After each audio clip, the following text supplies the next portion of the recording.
പ്രിയപ്പെട്ടവരെ, CDS അക്കൗണ്ടന്റുമാരുടെ പരിശീലനത്തിൻ്റെ ഭാഗമായി CLF regular എൻട്രിക്ക് വേണ്ടിയിട്ട് ടാലിയെ എങ്ങനെ പ്രയോജനപ്പെടുത്താമെന്നുള്ളതിനെ കുറിച്ചിട്ടാണ് ഇന്നത്തെ വീഡിയോയിൽ പ്രതിപാദിക്കുന്നത്. എൻട്രികൾ മുഴുവനായി ചെയ്ത് കാണിക്കാൻ നമുക്ക് സാധിക്കില്ല, മോഡൽ മാത്രമേ നമ്മൾ കാണിക്കുന്നുള്ളൂ.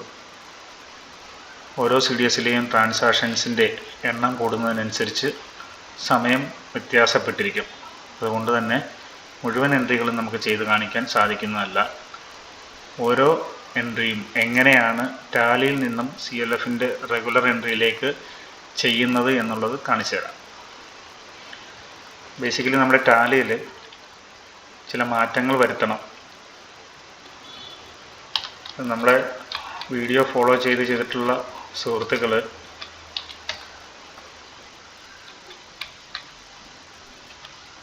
ലോൺ അക്കൗണ്ട് ക്രിയേറ്റ് ചെയ്യുന്ന സമയത്ത് നമ്മൾ പറഞ്ഞിരുന്നു ഗ്രൂപ്പിൻ്റെ പേര്, ഏത് ലോണാണെന്നുള്ളതും പേജ് നമ്പർ എത്രയാണ് എന്നുള്ളതും അതിൽ കാണിക്കണമെന്നുള്ളതും. ഉദാഹരണത്തിന് ഇപ്പോൾ സ്ക്രീനിൽ കാണുന്ന ARS ബേക്കറി CEF P64 എന്നാണ് കാണുന്നത്. അതായത് ARS ബേക്കറി CF ലോണാണ്, പേജ് നമ്പർ 64 എന്നുള്ളതാണ് നമ്മൾ നേരത്തെ പറഞ്ഞിരുന്നത്. ഇപ്പം ഞാനതൊന്ന് മാറ്റി പറയുകയാണ്. ലോക്കോസിൻ്റെ റെഗുലർ എൻട്രിയുമായി ബന്ധപ്പെട്ട് ഇതിനെ ആ ARS ബേക്കറി എന്ന് പറയുന്ന ഗ്രൂപ്പ് ഏത് വാർഡിലെ ഏത് അയൽക്കൂട്ടമാണ് എന്നുള്ളത് കൂടി ഈ ലെഡ്ജറിൽ കാണിക്കണം. അപ്പോൾ അങ്ങനെയാണ് ഇപ്പോൾ ഞാൻ മാറ്റിയിട്ടുള്ളത്. ARS bakery Ganga ward 7 CF page 64 എന്ന് പറയുന്നത്. അപ്പം നിലവിലുള്ള നിങ്ങളുടെ ഈ ലോണുകളെയെല്ലാം നിങ്ങളിങ്ങനെ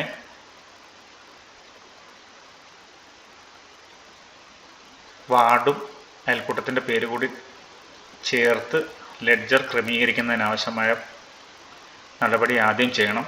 ഇതിനു വേണ്ടിയിട്ട് ഗേറ്റ്വേ ഓഫ് ടാലിയിൽ നിന്നും ഓൾട്ടർ സെലക്ട് ചെയ്യുക, ഗ്രൂപ്പ് സെലക്ട് ചെയ്യുക. ഇവിടെ നമ്മുടെ CFൻ്റെ അല്ലെങ്കിൽ ലോൺ എടുത്തിട്ടുള്ള ഗ്രൂപ്പുകളെ സെലക്ട് ചെയ്യുക. ഇവിടെ വെച്ചിട്ട് നമുക്കൊരു പേര് മാറ്റാൻ പറ്റും. ആദ്യം പേരടിച്ചു കൊടുത്തിട്ട് വാർഡ്, അയൽക്കൂട്ടത്തിൻ്റെ പേര്, ഏത് ലോണാണ് എന്നുള്ളതും പേജ് നമ്പർ 64 എത്രയാണെന്നുള്ളതും കാണിച്ചിട്ട് ഏത് ലോൺ കാറ്റഗറിയിലാണ് വരുന്നത് എന്നുള്ളതും കൂടെ കാണിച്ചിട്ട് സേവ് ചെയ്യുക. എല്ലാ ലോണുകളെയും ഇത്തരത്തിൽ മാറ്റിയതിന് ശേഷം മാത്രമേ നമുക്ക് റെഗുലർ എൻട്രി ചെയ്യാൻ സാധിക്കുകയുള്ളൂ. അപ്പോൾ ഇതാണ് നമുക്ക് ടാലി CLFൻ്റെ റെഗുലർ എൻട്രിക്ക് വേണ്ടിയിട്ട് ഉപയോഗിക്കാൻ വേണ്ടി പ്രാപ്തമാക്കാനുള്ള അഡീഷണലായിട്ട് വരുന്ന ജോലി എന്ന് പറയുന്നത്. ഇത് ചെയ്തതിന് ശേഷം നമുക്ക് നേരെ CLFൻ്റെ സൈറ്റിലേക്ക് പോവാം.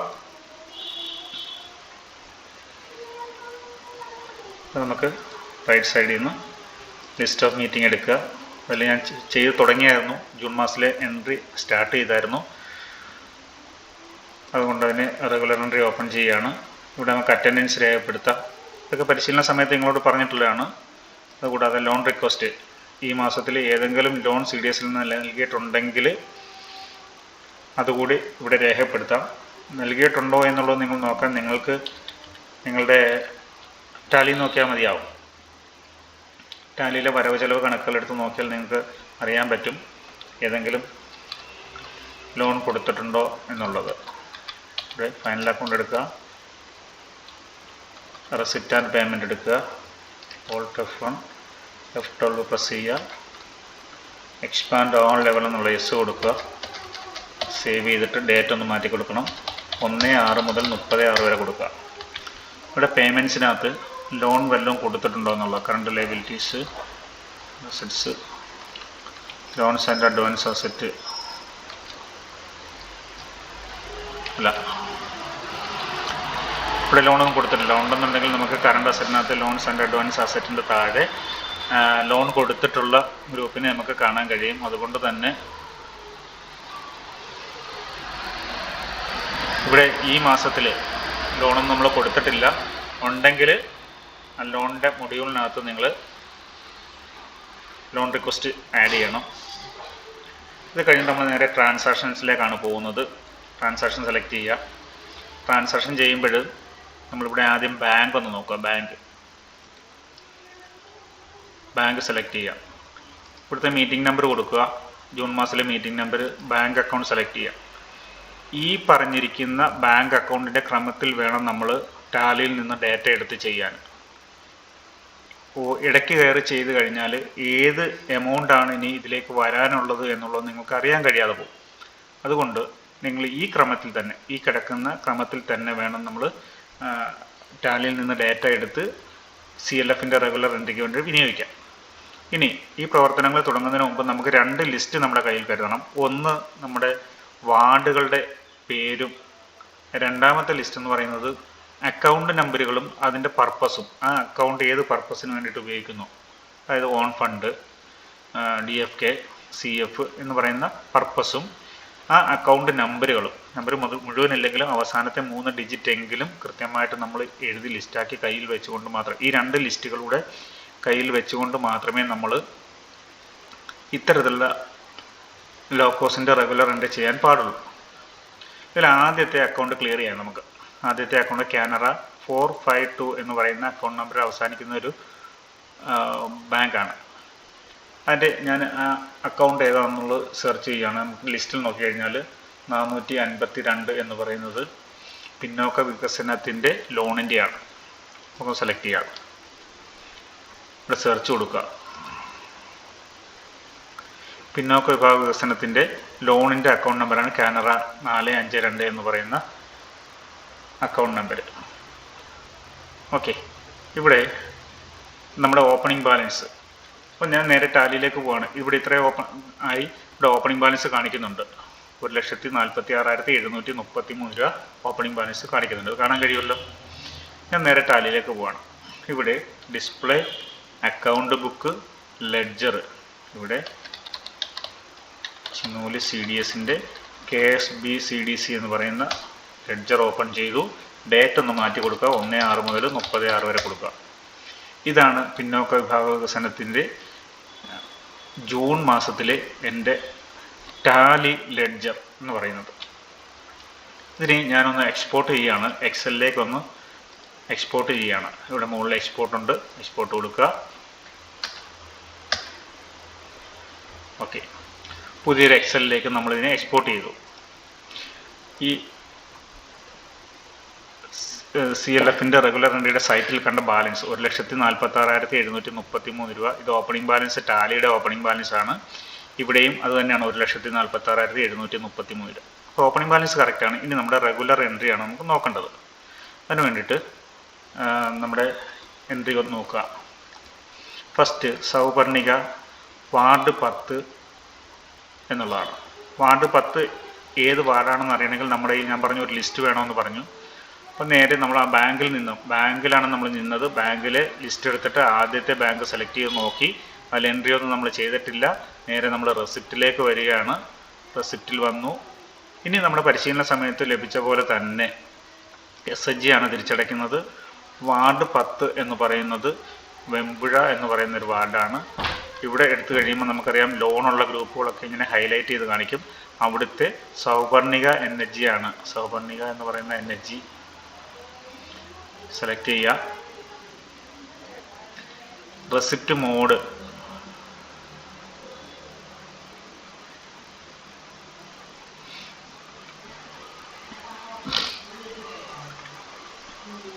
സൗപർണിക NHGയുടെ റെസിപ്റ്റ് ബോണ്ട് ബാങ്കിലാണ്. എമൗണ്ട് റിസീവ്ഡ് ഇവിടെ നമ്മൾ ടാലി എടുത്ത് കഴിയുമ്പോൾ 20,925 രൂപയാണ് അവരടച്ചത്. 20,925 രൂപ. ട്രാൻസാക്ഷൻ ഡേറ്റ് അവരെന്നാണ് അടച്ചതെന്നുള്ളത് നമുക്കിവിടെ എൻ്റർ ചെയ്യാൻ പറ്റും. ഡേറ്റ് ഉണ്ട് 10 ജൂൺ 24. ജൂൺ 10 കൊടുക്കുക. ഓക്കെ, ഇപ്പോൾ ഫസ്റ്റ് ആയിട്ടുണ്ട്. ഇനി റിസീവ്ഡ് എമൗണ്ട് അലോക്കേഷൻ എന്ന് പറയുന്ന രണ്ടാമത്തെ പോർഷനിലാണ് നമ്മൾ നിൽക്കുന്നത്. റെസിപ്റ്റ് ഐറ്റം എന്ന് പറയുന്നത് അതർ ലോൺ റീപേയ്മെൻറ്റ്. ഇതൊക്കെ പരിശീലന സമയത്ത് കിട്ടിയിട്ടുള്ളതാണ്. ആ കറക്റ്റ് ഐറ്റം സെലക്ട് ചെയ്ത് കഴിയുമ്പോൾ ഇവിടെ ലോൺ നമ്പർ വരും. ആ ലോൺ നമ്പർ സെലക്ട് ചെയ്യുക. കറണ്ട് ഡ്യൂ ഉണ്ട്. എമൗണ്ട് റിസീവ്ഡ് എന്ന് പറയുന്നത് 20,925.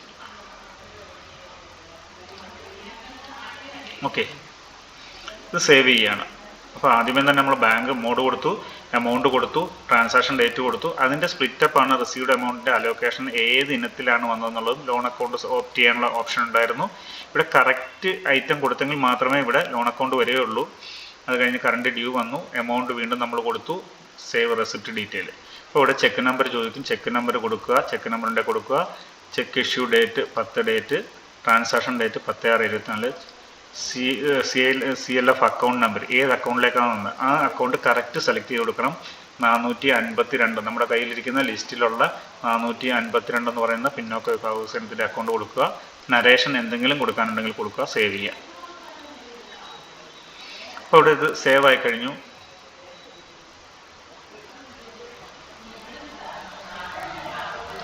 ഇവിടെ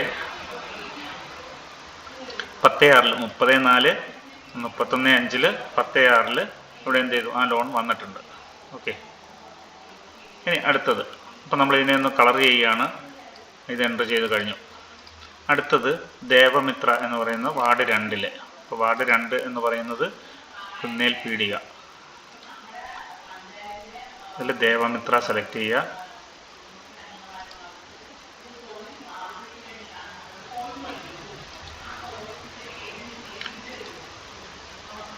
സെലക്റ്റായി വരുന്നു. ബാങ്ക് എമൗണ്ട് ഇതിൽ നോക്കുക 24,000 രൂപയാണ്.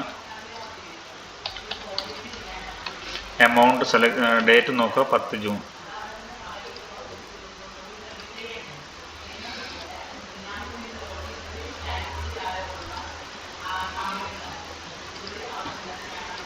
നമ്മുടെ ലോൺ സെലക്ട് ചെയ്ത് കൊടുത്തു. ലോൺ നമ്പർ വന്നു 24,000 രൂപ.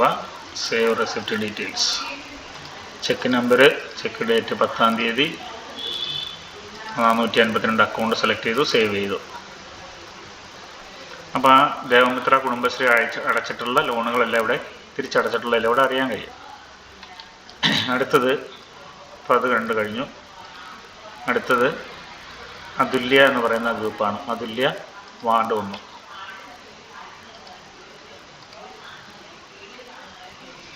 Cent Thomas.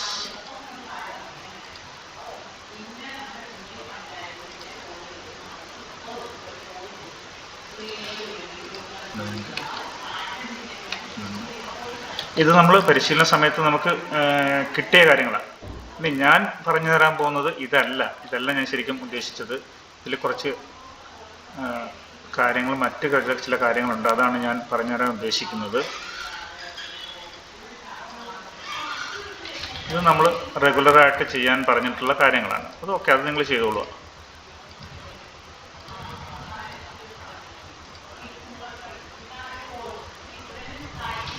ഞാൻ പറഞ്ഞുതരാൻ ഉദ്ദേശിക്കുന്നത്, നിങ്ങൾ ഈ മുഴുവൻ ലോണുകൾ എൻട്രി ചെയ്ത് കഴിയുമ്പോൾ നമ്മൾ വീണ്ടും ബാങ്കിലേക്ക് വരിക. മുഴുവൻ ലോണുകളും എൻട്രി ചെയ്ത് കഴിഞ്ഞ് ബാങ്കിൻ്റെ റീപേയ്മെൻറ്റും എല്ലാം ചെയ്ത് ബാങ്ക് ചാർജ് ഉൾപ്പെടെയുള്ളത് ചെയ്ത് കഴിയുമ്പോൾ നിങ്ങൾ ഈ ബാങ്കിലേക്ക് വരിക. ബാങ്കിൽ മീറ്റിംഗ് നമ്പർ എടുക്കുക, ആ ബാങ്ക് അക്കൗണ്ട് സെലക്ട് ചെയ്യുക, സെർച്ച് ചെയ്യുക. അപ്പം നമുക്കിവിടെ കാണാൻ പറ്റും ആ ബാങ്ക് അക്കൗണ്ടിൽ, അതായത് ഞാൻ ഈ പറഞ്ഞ പിന്നോക്ക വിഭാഗ വികസനത്തിൻ്റെ ബാങ്ക് അക്കൗണ്ടിലേക്ക് വന്നിട്ടുള്ള ട്രാൻസാക്ഷൻസ് എല്ലാം ഇവിടെ കാണാൻ കഴിയും. 1,46,733 ഓപ്പണിംഗ് ബാലൻസും ക്ലോസിംഗ് ബാലൻസ് 2,09,658 ആണ് കാണാൻ കഴിയും. അപ്പോൾ ഇത് മുഴുവൻ എൻട്രി വന്നെങ്കിൽ മാത്രമേ ഇത് വരവും ചെലവുകളും ഇവിടെ കാണിച്ചിട്ട് ആ ഒരു ബാങ്കിൻ്റെ ലെഡ്ജർ അക്കൗണ്ട്, നമ്മൾ ഈ കണ്ട ബാങ്കിൻ്റെ ഈ ലെഡ്ജർ അക്കൗണ്ട് ഇത് ടാലിയുടെ ലെഡ്ജർ അക്കൗണ്ടാണ്. ഇതുപോലെ തന്നെ ഇതിൻ്റെ ക്ലോസിംഗ് ബാലൻസ് 1,43,370 രൂപ എന്നുള്ളത് കൃത്യമായിട്ട് അവിടെ കാണാൻ കഴിയും. ബാങ്ക് ചാർജ്, പിന്നോക്കത്തിൻ്റെ തിരിച്ചടവ് എന്നിവ ഉൾപ്പെടെയുള്ള മുഴുവൻ എൻട്രികളും കൊടുത്തു കഴിയുമ്പോൾ കാണാൻ കഴിയും. ഇനി ഞാനത് പൂർണ്ണമായും ചെയ്യുന്നില്ല, കാരണം അത് സമയം പോയിക്കൊണ്ടിരിക്കുന്നു. ഞാൻ അടുത്ത ഒരു 276 എന്ന് പറയുന്ന അടുത്ത ഒരു അക്കൗണ്ടാണ് സെലക്ട് ചെയ്യുന്നത്. ഇത് AHCFൻ്റെ ആണ്. അത് ഞാൻ പൂർണ്ണമായും ചെയ്തതാണെങ്കിൽ AHCFൻ്റെ ഇത് ഞാൻ സെലക്ട് ചെയ്യുകയാണ്. ഇവിടെ ഇത് ഓൾറെഡി ഞാൻ ചെയ്ത് കഴിഞ്ഞ ഒരു എൻട്രിയാണ്. നിങ്ങൾക്ക് വീഡിയോ ചെയ്യുന്നതിന് മുമ്പായിട്ട് ഞാൻ ചെയ്തു പോയതാണ്. അതിൻ്റെ കാര്യങ്ങൾ ഞാൻ കാണിച്ചു തരാം. 1/6 മുതൽ 30/6 വരെ ഇതായിരുന്നു AHCFൻ്റെ ജൂൺ മാസത്തിലെ ട്രാൻസാക്ഷൻ. അതായത് ഓപ്പണിംഗ് ബാലൻസ് 46,756 രൂപ. ഇവിടെ ഓപ്പണിംഗ് ബാലൻസ് ഉണ്ട് 46,756 രൂപ. ട്രാൻസാക്ഷൻസ് 13,050 രൂപ വരവുണ്ട്. അതെല്ലാം ഞാൻ എൻട്രി ചെയ്തു. 13,050 രൂപ വരവുണ്ട്. ഇതിൻ്റെ ക്ലോസിംഗ് ബാലൻസ് എന്ന് വെച്ചാൽ 59,806 രൂപ. അതിൻ്റെ ക്ലോസിംഗ് ബാലൻസ് ടാലിയിലും 59,806 രൂപ. അപ്പോൾ ഇതാണ് ഞാൻ നിങ്ങൾക്ക് പറഞ്ഞു തരാൻ ഉദ്ദേശിച്ച ഒരു കാര്യം. ഒരു അക്കൗണ്ട് മാത്രം സെലക്ട് ചെയ്ത് ആ അക്കൗണ്ടിലെ മാത്രം വരവുകളും ചെലവുകളും കൃത്യമായി എൻട്രി ചെയ്തിട്ട്, അതായത് ടാലിയുടെ ഈ ലെഡ്ജർ ഉപയോഗിച്ചുകൊണ്ട്, ടാലിയുടെ ഓരോ സി ഡി എസിൻ്റെയും ഓൺ ഫണ്ടിൻ്റെ ആയാലും ഡി എഫ് കെയുടെ ആയാലും എഫ് എഫ് സിയുടെ ആയാലും സി എഫിൻ്റെ ആയാലും ആ ഒരു ലെഡ്ജർ മാത്രം ഓപ്പൺ ചെയ്ത് വെച്ചുകൊണ്ട് ആ ഡേറ്റയെ പൂർണ്ണമായും സി എൽ എഫിൻ്റെ ട്രാൻസാക്ഷൻ കട്ട് ഓഫ് റെഗുലർ എൻട്രിയിലേക്ക് മാറ്റുന്ന രീതിയിൽ ചെയ്യുകയാണെങ്കിൽ നിങ്ങൾക്ക് എങ്ങും മിസ്റ്റേക്ക് വരത്തില്ല. ഓരോ അക്കൗണ്ടിൻ്റെയും ഓപ്പണിംഗ് ബാലൻസും അതിൻ്റെ ട്രാൻസാക്ഷൻസ് വരവും ചിലവും അത് കഴിഞ്ഞുള്ള ക്ലോസിംഗ് ബാലൻസും ടാലി പ്രകാരം തന്നെ കറക്റ്റ് ചെയ്യുകയാണെങ്കിൽ നിങ്ങൾക്ക് ഒരു മിസ്റ്റേക്കും ഇല്ലാതെ ലാസ്റ്റ് ആ എമൗണ്ട് ടോട്ടൽ എമൗണ്ട്, അതായത് നമ്മൾ ടാലിയിൽ കാണുന്ന ബാങ്ക് എമൗണ്ട്, ബാങ്കിൻ്റെ ബാലൻസ് ഉണ്ടല്ലോ, നമ്മൾ കാണുന്ന ബാങ്ക് അക്കൗണ്ടിൻ്റെ ബാലൻസ് ഈ പറഞ്ഞ അതായത് 1/6 മുതൽ 30/6 വരെ കൊടുക്കുമ്പോൾ കിട്ടുന്ന 19,06,312 എന്ന് പറയുന്ന എമൗണ്ട് നമ്മുടെ ഇവിടെ വരണം, ഇവിടെ കാണണം. അത് കൃത്യമായ എൻട്രി ആണെങ്കിൽ ഇതിവിടെ മുകളിൽ കാണുമെന്നുള്ളതാണ് ഞാൻ സൂചിപ്പിക്കുന്നത്. അപ്പോൾ ഇത് ഞാൻ നേരത്തെ ചെയ്തു പോയതാണ്, ഇനിയും ഡിലീറ്റ് ചെയ്തിട്ട് അത്രയും സമയം കളയുന്നില്ല. വീണ്ടും ഒരു അക്കൗണ്ട് കൂടി ഞാൻ നിങ്ങൾക്ക് ചെയ്ത് കാണിക്കാം. ഒരു അക്കൗണ്ട് പൂർണ്ണമായും ചെയ്തിട്ട് അതെങ്ങനെയാണ് റിപ്പോർട്ട് എടുക്കുന്നതിനും അതിൻ്റെ റിക്കൺസിലിയേഷനും ഇതിൻ്റെ സെറ്റിൽമെൻറ്റ് ഉൾപ്പെടെ കാണിച്ചു തരാം. ഈ KGB അടുത്ത മൂന്നാമത്തെ അക്കൗണ്ട് KGB 370 KGB 370 എന്ന് വെച്ചാൽ FFC അക്കൗണ്ടാണ്. ഇടപാടുകൾ വല്ലതും ഉണ്ടെങ്കിൽ നമുക്ക് നോക്കാം.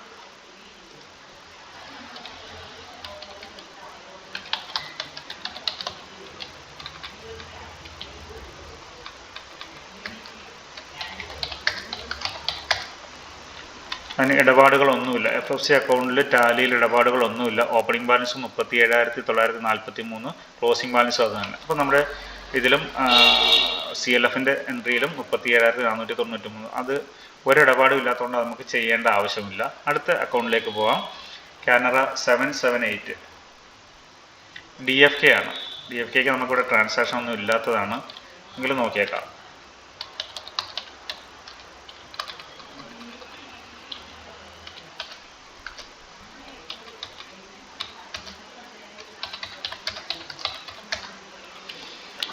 ബാങ്ക് ചാർജ് മാത്രമേ ഉള്ളൂ. അപ്പം നമുക്കതെങ്ങനെയാണ് വരുന്നതെന്നുള്ളത് നോക്കാം.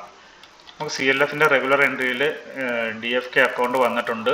370.55 ഓപ്പണിംഗ് ബാലൻസ്. നമുക്ക് നോക്കാം. ടാലിയിലും 370.55 ഓപ്പണിംഗ് ബാലൻസ്. നമുക്ക് ഇതിൻ്റെ ചിലവുകൾ, 2 ചിലവുകളുണ്ട്, അത് കൊടുക്കാം. അപ്പോൾ അതിൽ പേയ്മെൻറ്റ്സ് എടുക്കുക. നേരെ പേയ്മെൻറ്റ്സിലേക്ക് പോവുക. അതർ പേയ്മെൻറ്റ്സ്, ബാങ്ക് ചാർജ് അല്ലേ പോകുന്നത്, അതുകൊണ്ട് other payments, other institution or department select ചെയ്യുക. ബാങ്ക് ആയതുകൊണ്ട് അതർ കൊടുക്കുക. അവിടെ ആഡ് കൊടുക്കുക.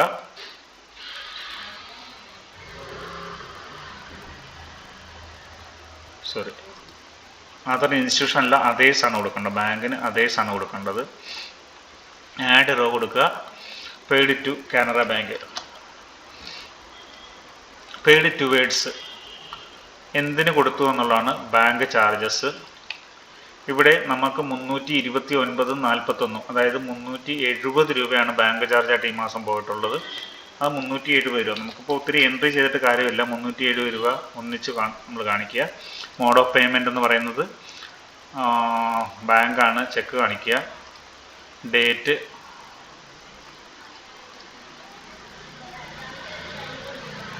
ജൂൺ 11. Transaction date June 11.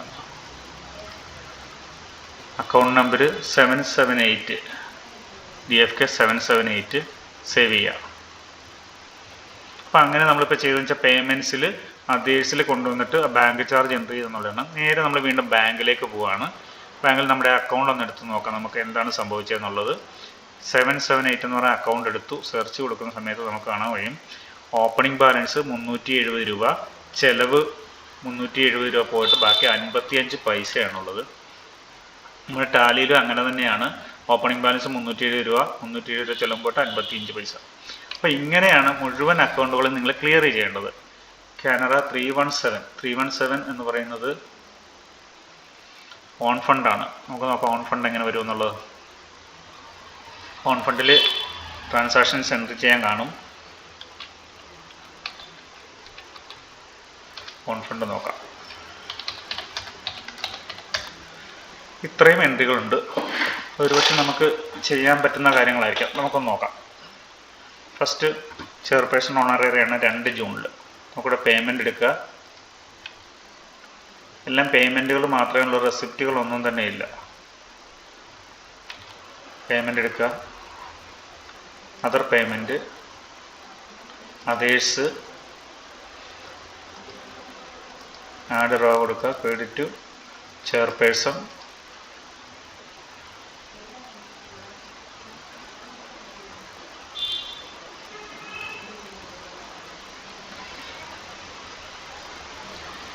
ഇതിൽ കൊടുക്കേണ്ട ഐറ്റംസ് ഒക്കെ നിങ്ങൾക്ക് ട്രെയിനിങ് സമയത്ത് പറഞ്ഞിട്ടുണ്ടാകാം. ഞാൻ പറയുന്നതിൽ നിന്ന് തെറ്റുണ്ടെങ്കിൽ നിങ്ങൾക്ക് ഓഫീസ് ബെയറേഴ്സ് ഓണറേറിയം എമൗണ്ട് 8000 രൂപ, mode of payment, cheque number നമ്മളിവിടെ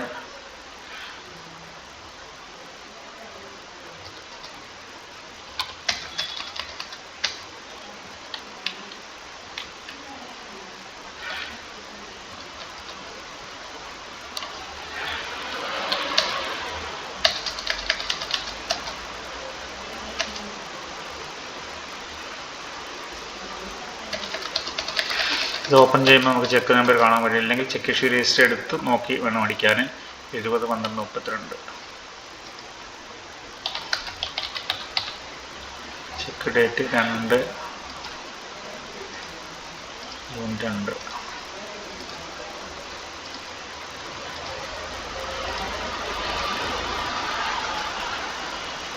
317.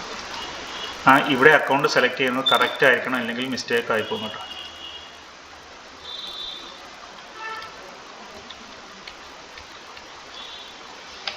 അടുത്ത അക്കൗണ്ടൻ്റിൻ്റെ സാലറിയാണ്.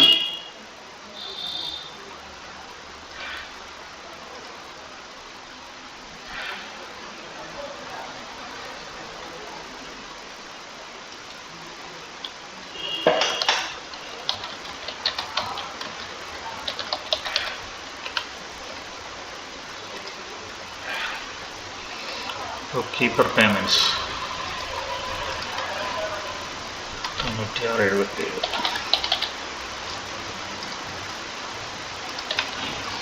ഇതൊന്ന് ഓപ്പൺ ചെയ്ത് നോക്കണം. Check number 70/12/33.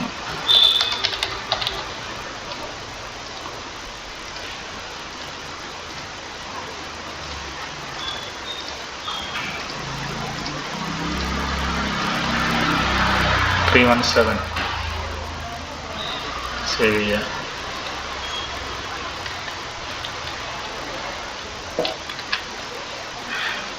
വീണ്ടും അക്കൗണ്ടിന് സാലറി 9200.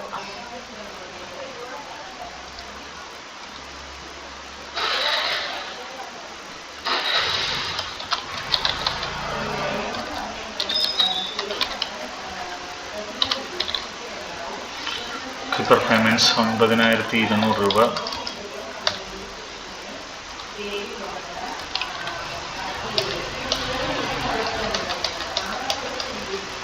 ഇപ്പോൾ 31.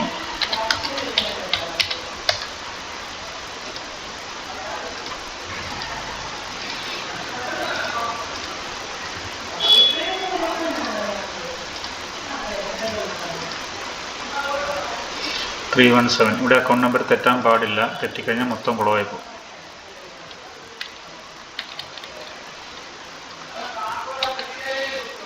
ഇൻ്റർനെറ്റ് ചാർജ് 6-ാം തീയതി.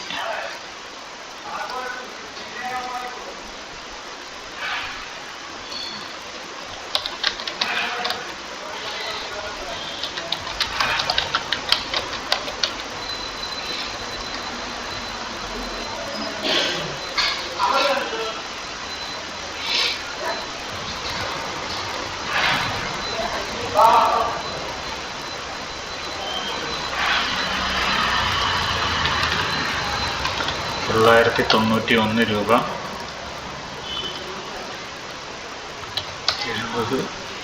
70/12/34. 6 ജൂൺ